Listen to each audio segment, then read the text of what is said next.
Ən asan köməkçi hissələrindən biridir. Suala cavab vermir, sadə olur, mürəkkəb olur və s. Qorxu və narahatlıq bildirənlər vay, of, ax və s. kimi sözlərdir.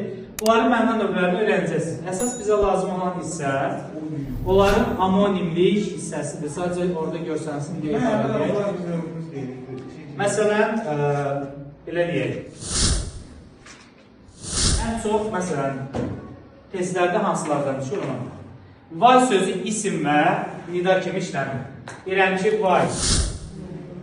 Vay, o da qəbul oldu. Vergi ayrılır. Modal sözlər kimi nidalar da cümlədə vergildən ayrılır. Cümlənin əvvəlində gəlirsə özündən sonra vergi qoyulur. Ortada gələndə hər iki tərəfindən, sonunda gələndə isə özündən əvvəl vergi qoyulur. Bu belə. Vay, o da qəbul oldu. Artıq burada nə bildirir?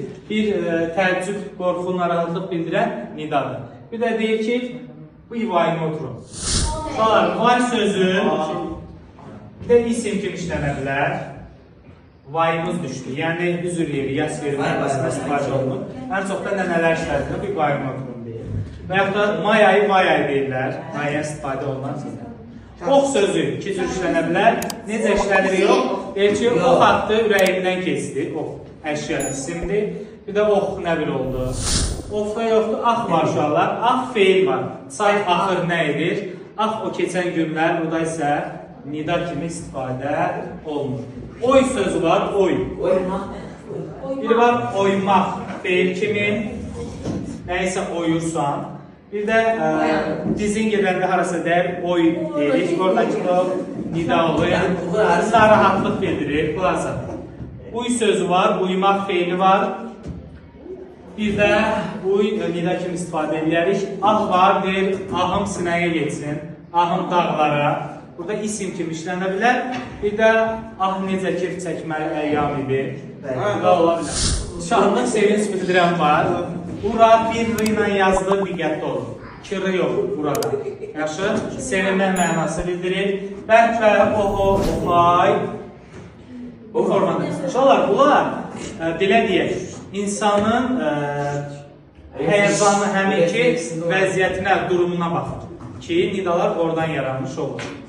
Çağırış bildirənlər hey var. Uşaqlar, hey sözü də iki cür işlənə bilər. Bir, çağırış nidasıdır, sadədir. Bir də heyim qalmadı. Taqət, güc mənasında. Yaxşı, hey sözünü bu cür yadda saxlayaq. Çağırış nidasından ya da var uşaqlar, orada yazılmayıb. Ya Allah deyirik. Biz Allaha çağırmış oluruq. Ya ah var və s. Ahı dedik. Görürsünüz, ah həm qəbçələrdə var. Həm də qorxu, narahatlıq bildirəndə var. Bu sənin həminki vəziyyətinə durumuna baxır.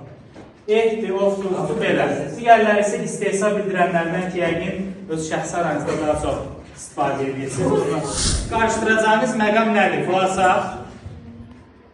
nida olan cümlədən mütləq nida işarəsi olmalıdırmı, olmalı deyil. Hacıyev deyir ki, olmasa da olar. Doğru deyil.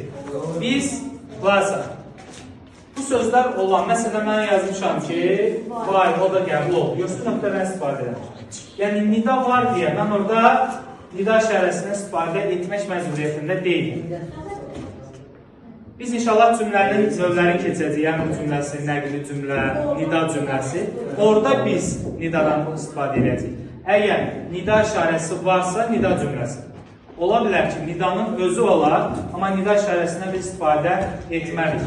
Bizdən nidanə varsa, bəli, nida iki cür olur. Bir, köməkçinin hissəsi kimi, bir də işarə kimi.